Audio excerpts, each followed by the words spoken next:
Hello ছোট দাদুরা, আজকে আমি বেশ সিরিয়াস একটা প্রশ্ন পেয়েছি। এটাকে আমি সিরিয়াস এই সেন্সে বলতেছি যে তোমরা এখন চিন্তা করতে শিখছো অনেক কিছু। যেমন আমি প্রশ্নটা ডিরেক্ট পড়তেছি যে ভাইয়া, তাহলে কি এমন হবে যে সকল বিক্রিয়া শুরুতে তাপ দিতে হয়, সেটা তাপ উৎপাদী হোক বা তাপহারী হোক, মানে যে কোনো বিক্রিয়াতে শুরুতে তাপ দিতে হবে? আচ্ছা, তাপ উৎপাদী বিক্রিয়ায় তাপ দিয়ে বিক্রিয়া ঘটানোর পর বিক্রিয়া থেকে তাপ উৎপন্ন হয়, আর তাপহারী বিক্রিয়ায় ঘটাতে শুধু তাপ দিতেই হয়। আচ্ছা, হ্যাঁ, কথাটা কিন্তু বেশ ভালো, এবং এটাকে আমি একটু এক্সপ্লেইন করব। ঠিক আছে, যেহেতু তোমরা এইভাবে ভাবতে শিখছো, অবশ্যই এটাকে আর একটু প্রসারিত করা হবে আমার দায়িত্ব। ঠিক আছে, তো এই জন্যই এই ছোট্ট ভিডিওটা নিয়ে আসা। তো আমরা শুরু করি। বিক্রিয়ার কৌশল। একটা বিক্রিয়া কিভাবে হয়? ঠিক আছে, বিক্রিয়া নানান ধরনের, তাপ উৎপাদী, তাপহারী, রেডক্স, নন রেডক্স, নানান ধরনের বিক্রিয়া আছে। কিন্তু বিক্রিয়াটা হয় কিভাবে, এটা তো আমাদের জানতে হবে, তাই না? এটাই আমরা বিক্রিয়ার কৌশল অংশে আলোচনা করব। ঠিক আছে, আজকে তো বিক্রিয়ার এই সংঘটনের যে থিওরি, এটা ব্যাখ্যা করার জন্য আমরা দুইটা ঘটনার সহায়তা নিই। একটা হচ্ছে সংঘর্ষ তত্ত্ব, যাকে ইংরেজিতে বলা হয় কলিশন থিওরি। অর্থাৎ যখন কোনো বিক্রিয়া হবে, অবশ্যই বিক্রিয়ক সমূহের মধ্যে সংঘর্ষ হইতে হবে।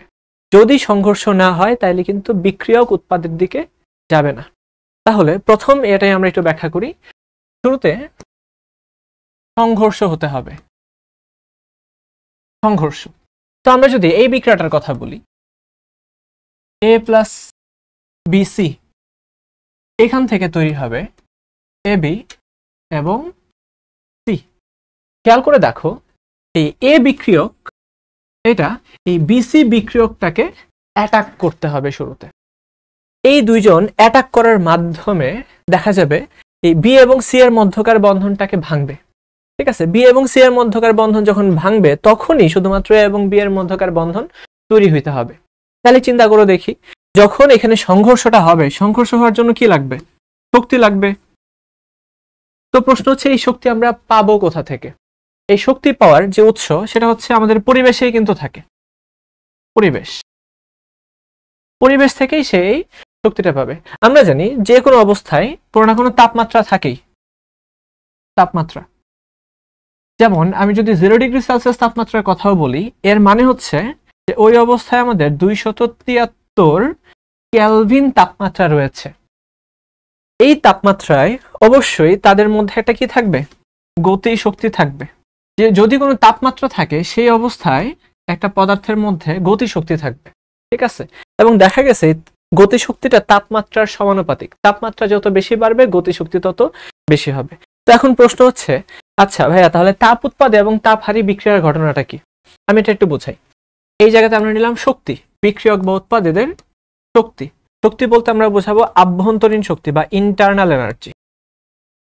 আভ্যন্তরীণ শক্তি। এই আভ্যন্তরীণ শক্তির উৎস কোথায়? এই বিক্রিয়ক সমূহের মধ্যে বা কেমিক্যাল সাবস্টেন্সগুলোর মধ্যে যে বন্ডিং আছে, রাসায়নিক বন্ধন আছে, বন্ধনটাই কিন্তু, বন্ধন শক্তিটাই আভ্যন্তরীণ শক্তি হিসেবে আমরা দেখতে পাই। আচ্ছা, আর এই জায়গাতে থাকবে স্থানাঙ্ক, বিক্রিয়ার স্থানাঙ্ক, যে বিক্রিয়া কিভাবে কতটুকু অগ্রসর হচ্ছে। তো আমরা যদি বলি, এটা হচ্ছে আমাদের বিক্রিয়কের শক্তি। আমাদের বিক্রিয়ক সমূহের শক্তি হিসাব করে দেখা গেল এই শক্তিটা এই পরিমাণে থাকে। ঠিক আছে, অবশ্যই আমরা এটা বের করতেই পারবো, বিক্রিয়কের শক্তি। আচ্ছা, আর দেখা গেল কি উৎপাদের শক্তিটা বিক্রিয়কের চেয়ে কম। অর্থাৎ আমরা ধরে নিচ্ছি যে বিক্রিয়কের মধ্যে শক্তি আছে 100 জুল। ঠিক আছে, আর উৎপাদের শক্তি হচ্ছে 60 জুল। অর্থাৎ যখন বিক্রিয়ক সমূহ উৎপাদের দিকে যাবে, তখন এই এক্সট্রা যে 40 জুল ছেড়ে দিবে। কারণ আগে তার মধ্যে 100 জুল ছিল, এখন আছে 60 জুল। বাকি 40 জুল কই যাবে? বাকি 40 জুল পরিবেশে তাপ হিসেবে অবমুক্ত হবে।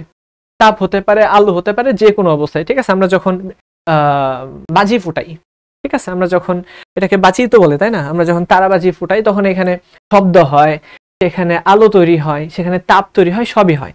এই যে এক্সট্রা এই 40 জুল শক্তি, এটা অন্যান্য শক্তিতে রূপান্তরিত হবে। এখন প্রশ্ন হচ্ছে যে ভাইয়ারা, এই বিক্রিয়াটা কি ডিরেক্ট বিক্রিয়ক থেকে উৎপাদের দিকে একদম এক লাফে যায়, ডিরেক্ট যায়? না ভাইয়ারা, এইভাবে যায় না। শুরুতে বিক্রিয়ক সমূহ কি করতে হয়? সংঘর্ষ করতে হয়। এই বিক্রিয়ক সমূহ নিজেরা সংঘর্ষ করবে, সংঘর্ষ করতে করতে করতে করতে করতে করতে দেখা যাবে কি যে তাদের মধ্যকার বন্ধন ভাঙতে শুরু করবে। এখন বন্ধন ভাঙার জন্য আমাদের সেকেন্ড থিওরিটার সহায়তা নিতে হয়। এই তো শুরুতে এরা সংঘর্ষ করবে। সেকেন্ড যে থিওরি সেটা হচ্ছে অবস্থান্তর অবস্থা তত্ত্ব, এটাকে বলে ট্রানজিশন স্টেট। একটু কঠিন লাগতে পারে কিন্তু বুঝো, এটা বুঝতে পারলে বিক্রিয়ার তাপ উৎপাদী বা তাপ হারি বা বিক্রিয়াটা কেমনে হবে, বিক্রিয়াটা কত দ্রুত হবে নাকি স্লোলি হবে, এই ব্যাখ্যাগুলো আমরা করতে পারবো। ঠিক আছে, একটু কঠিন লাগুক তাও সমস্যা নেই। Transition state theory. ট্রানজিশন স্টেটটা আবার কি? হ্যাঁ, ট্রানজিশন স্টেটটা হচ্ছে যখন এ এবং বি এরা সংঘর্ষ করবে তখন দেখা যাবে কি যে এদের মধ্যে একটা চেঞ্জ দেখা যাবে। ঠিক আছে, একটা মধ্যবর্তী একটা অবস্থা, যেন এই এ এবং বি এরা আস্তে আস্তে ভাঙতে ভাঙতে ভাঙতে ভাঙতে উৎপাদ যেন তৈরি হচ্ছে। ঠিক আছে, এ এবং বি ভাঙতেছে, এই বিক্রিয়ক সমূহ ভাঙতেছে আর উৎপাদ তৈরি হইতেছে, এরকম একটা সিচুয়েশন। এটাকে বলে অবস্থান্তর অবস্থা, অর্থাৎ এই বিক্রিয়ক সময়ের অবস্থা চেঞ্জ হচ্ছে। বুঝা গেল? খেয়াল করো, এ এবং কি ছিল বিসি। বিসি দেখা যাবে কি এ যখন এই বিসি কে অ্যাটাক করতে থাকবে তখন এ এবং আমরা খেয়াল করে দেখি এ এবং বি এর মধ্যে নতুন বন্ধন তৈরি হয়। তাহলে আমরা এইভাবে দেখাবো অবস্থান্তর অবস্থাটা, যে এ বি এর সাথে জাস্ট বন্ধন তৈরি করতেছে। ঠিক আছে, যখনই বি এ এর সাথে বন্ধন তৈরি করবে তখন সি এর সাথে আর বন্ধনটা কিছুটা কি হয়ে যাবে, দুর্বল হয়ে যাবে, তাই না? এক বন্ধু দেখা যাবে তার খুব ক্লোজ একটা বন্ধু আছে, তার দেখা গেল একজন বন্ধুর আরেকজন ইয়ের সাথে, আরেকটা ছেলের সাথে তার পরিচয় হয়েছে। ঠিক আছে, আরেকটা বন্ধু সে তৈরি করতেছে, দেখা যাবে ওই বন্ধুকে সময় দিতে যে এই বন্ধুর কিছুটা সময় ঘাটতি হয়ে যাবে।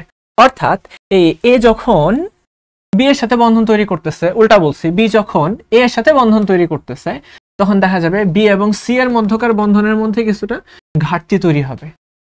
এটাকে আমি নিচে দেখাইছি, নিচে দেখানো যাবে না, কারণ এদের যতটুকু শক্তি থাকবে দেখা যাবে এরা সংঘর্ষ করতে করতে যখন অবস্থান্তর অবস্থা তৈরি করবে, এই তো এ আস্তে আস্তে বি এর সাথে বন্ধন তৈরি করতেছে এবং বি এবং সি এর বন্ধনটা ভাঙতেছে। এই যে অবস্থান্তর অবস্থাটা, এটাকে আমরা এরকম একটা চিহ্ন দিয়ে আমরা প্রকাশ করি। ঠিক আছে, অর্থাৎ এরা সংঘর্ষ করতে করতে তাদের মধ্যে একটা খুব উত্তেজিত অবস্থা তৈরি হয়েছে, এখন তাদের মধ্যে একদম ছাড়াছাড়ি হয়ে যাবে।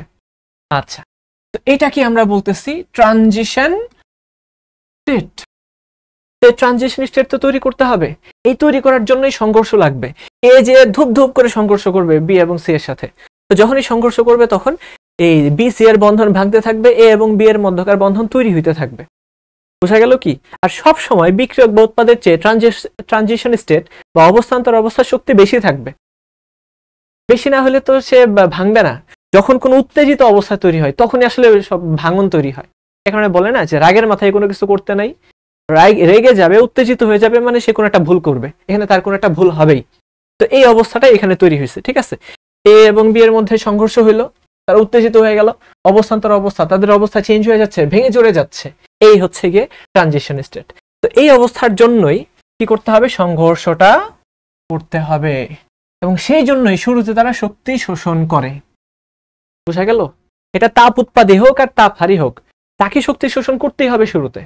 শক্তি শোষণ করেই এই তো এই ট্রানজিশন স্টেট বা অবস্থান্তর অবস্থায় আগে যেতে হবে, তারপরে সে আবার শক্তি কমিয়ে উৎপাদের দিকে ধাবিত হবে। এখন আপনারা প্রশ্ন করতেই পারেন যে ভাইয়া এই যে শক্তিটা আপনি লিখলেন, এই শক্তিটা কিসের উপর ডিপেন্ড করে? এই শক্তিটা ডিপেন্ড করে জাস্ট বন্ধন শক্তির উপরে, বন্ড এনার্জি বা বন্ধন শক্তি। এই বন্ধন শক্তি কম বেশির উপরেই এই যে শক্তিটা, আভ্যন্তরীণ শক্তিটা ডিপেন্ড করে। ঠিক আছে, আচ্ছা, তো এটা তাপ উৎপাদী হোক বা তাপ হারি হোক, শুরুতে বিক্রিয়াকে তাপ শোষণ করতেই হবে অবস্থান্তর অবস্থায় যাওয়ার জন্য। তারপরে তার আভ্যন্তরীণ যে স্ট্রাকচার আছে, স্ট্রাকচারের উপর ডিপেন্ড করে সে তার অবস্থায় আসবে। কথা বুঝাইতে পারছি? আচ্ছা, এটা হচ্ছে আমাদের তাপ উৎপাদী বিক্রিয়া। তাপ উৎপাদী কেন? কারণ বিক্রিয়কের শক্তি বেশি, উৎপাদের শক্তি কম, তো বেশি থেকে কমের দিকে যাচ্ছে। শুরুতে শোষণ করলো, আমি ধরে নিচ্ছি যে শুরুতে সে 50 জুল শক্তি শোষণ করলো 50, কিন্তু ছেড়ে দিবে কিন্তু সে আর অনেক বেশি, ছেড়ে দিবে 90 জুল। বুঝাই যাচ্ছে? এক্সট্রা এই যে 40 জুলটা আরো বেশি ছাড়লো। তার মানে তাপ উৎপাদী বিক্রিয়ার ক্ষেত্রে শুরুতে সে যতটুকু শোষণ করবে তার থেকে অনেক বেশি ছেড়ে দিবে। বুঝা গেল কি? শোষণ করলো 50, ছেড়ে দিল 90, এই যে এক্সট্রা 40 জুল, এটা কি আমরা দেখতে পাবো। বোঝা গেল? আচ্ছা, আর যদি বিক্রিয়াটা তাপহারী হইতো তাহলে কেমন হইতো? আমি এখানে দেখায় দিচ্ছি। যদি বিক্রিয়াটা হতো তাপহারী, সেই ক্ষেত্রে দেখা যেত কি আমাদের বিক্রিয়কের শক্তিটা কম আর উৎপাদের শক্তি বেশি। ধরে নিচ্ছি 40 জুল বেশি, বিক্রিয়কের শক্তি 60 জুল আর উৎপাদের শক্তি 100 জুল। এখন কি করবে? এই যে এক্সট্রা 40 জুল তো তাকে শোষণ করতে হবে। কেমনে শোষণ করবে দেখো, শুরুতে যখন অবস্থান্তর অবস্থা তৈরি করবে তখন তাকে অনেক বেশি পরিমাণে শক্তি শোষণ করতে হবে, কারণ বন্ধন ভাঙতে হবে তো, ট্রানজিশন স্টেট বা অবস্থান্তর অবস্থা, তাকে বন্ধনগুলো ভাঙতে হবে, ভাঙার জন্য অনেক সংঘর্ষ করতে হবে, অনেক উত্তেজিত অবস্থা তৈরি করতে হবে। আচ্ছা, তো আমরা ধরে নিচ্ছি যে সেইখান থেকে 100 জুল শক্তি শোষণ করলো, তারপরে যখন ছেড়ে দিল তখন সে ছাড়লো 60 জুল। তার মানে 100 জুল শক্তি শোষণ করছে। এই শক্তি থেকে শোষণ করছে? পরিবেশ থেকে শোষণ করছে। পরিবেশে যদি এনাফ তাপমাত্রা থাকে সে পরিবেশ থেকেই শোষণ করতে পারবে, কিন্তু নর্মালি এরকমটা থাকে না, নর্মালি আমাদের তাপ দিতে হয়। ঠিক আছে? আচ্ছা, তো এই 100 জুল শোষণ করলো আর 60 জুল ছেড়ে দিল, তাহলে নিট কতটুকু সে শোষণ করলো? নিট সে 40 জুল শোষণ করলো। এটা কি আমরা বলতেছি? এই তো আমাদের 40 জুল তাপহারী প্রক্রিয়া। তো এটাকে আমরা এইভাবে দেখাই যে আমাদের বিক্রিয়ার তাপ শক্তির পরিবর্তন ডেল্টা এর সমান হচ্ছে উৎপাদের শক্তি মাইনাস বিক্রিয়কের শক্তি। তো আলটিমেটলি এটার শক্তিটা যদি আমাদের জানা থাকে আর এটার শক্তিটা জানা থাকে, এই দুটাকে বিয়োগ করে তো পাবোই। এছাড়া সে কতটুকু শোষণ করলো আর কতটুকু ছেড়ে দিল ওইটা থেকেও আমরা অনেক সময় বের করতে পারি। ঠিক আছে? আচ্ছা, এই হচ্ছে ওভারঅল একটা বিক্রিয়ার ধারণা যে আসলে বিক্রিয়াটা কিভাবে সংঘটিত হয়। তাহলে আমি যদি পুরোটাকে সামারাইজ করে দেই অল্প কথায়, শুরুতে কি করতে হবে? সংঘর্ষ করতে হবে। সংঘর্ষ করার জন্য শক্তির প্রয়োজন। শক্তি আসবে পরিবেশ থেকে। পরিবেশের মধ্যে কি থাকে? পরিবেশের মধ্যে তাপমাত্রা থাকে। তাপমাত্রা বোঝা যায় কিভাবে? যখন তাপ থাকে, তাপেরই বাহ্যিক বহিঃপ্রকাশ হচ্ছে তাপমাত্রা। আচ্ছা, এই যে পরিবেশে তাপ আছে, এই তাপ সে শোষণ করলো, এই তাপীয় অবস্থায় সে গতিশীল থাকলো। গতিশীল থাকলে কি করবে? সংঘর্ষ করবে। যখনই সংঘর্ষ করবে তখন এই বিক্রিয়ক সমূহের মধ্যকার বন্ধন ভাঙতে থাকবে। দেখা যাবে বি এবং সি এর মধ্যকার বন্ধন, এই তো বি এবং সি এর মধ্যকার বন্ধন ভাঙতে থাকবে, এ এবং বি এর মধ্যকার বন্ধন তৈরি হতে থাকবে। এই যে বন্ধন ভাঙা এবং গড়ার যে অবস্থাটা, এটাকে আমরা বলি ট্রানজিশন স্টেট। পরে ট্রানজিশন স্টেট পার করে সে কিসের দিকে যাবে? এই তো শুরুতে ট্রানজিশন স্টেটে গেল, তারপর ট্রানজিশন স্টেট পার করে সে আলটিমেটলি প্রোডাক্ট তৈরি করবে। আবার এমন না যে যারা যারা ট্রানজিশন স্টেটে যাবে সবাই প্রোডাক্ট তৈরি করবে বা উৎপাদ তৈরি করবে, তারা আবার উল্টা দিকে ফিরে আসতে পারে। ঠিক আছে? আচ্ছা, তো এই ট্রানজিশন স্টেট পার করার পরে দেখা গেল এই তো এইটা ভেঙে গেল, নতুন করে এটা তৈরি হলো। এটা এখানেই দেখানো হয়েছে। তো এই হচ্ছে বিক্রিয়ার কৌশল।